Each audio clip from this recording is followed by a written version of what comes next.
Hi, Barbara Ann Mojica, aka Little Miss History, with you for another edition of the 2-Minute Teacher. How to set up a mini lesson in just a couple of minutes.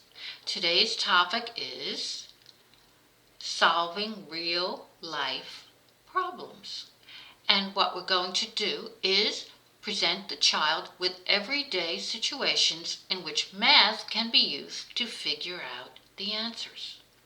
And in order to do this, I am using a worksheet from greatschools.org, and the link will be down below on my Pinterest board. Here is the template, real life problems. I'm going to read you the two in the sample box.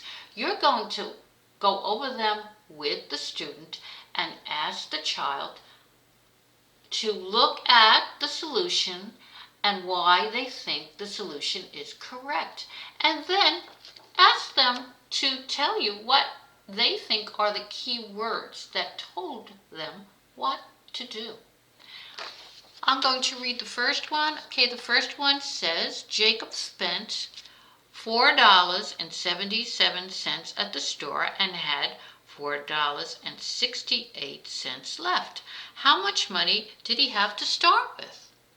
So you're going to say, well, he spent some money, he had some left. So if we put them together, that's how much he started with. The key is to add, and the math is done in the box. Second problem. Tracy receives a weekly allowance of $3 a week. How much will she have in 8 weeks? What's the fastest way to figure that out? Well, $3 for each week. 8 weeks, the fastest way would be to multiply 8 times 3, $24. Okay? Now, on the bottom, there are 5 word problems that could occur in everyday life situations. And you're going to ask the student to read each and then put their solution in each box.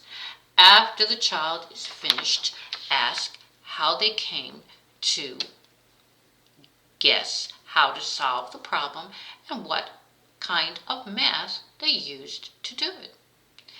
And this is a very, very easy thing to do with your child in everyday situations. When you're spending money, when you're buying something, present the child with the situation and ask the child, well, how would he or she figure out the math in that situation? I hope you've had fun with this little mini lesson. Please click subscribe and notifications to get new lessons every Friday. And if you want even more resources for the whole family, check out my website at www.littlemisshistory.com. Till next time, bye.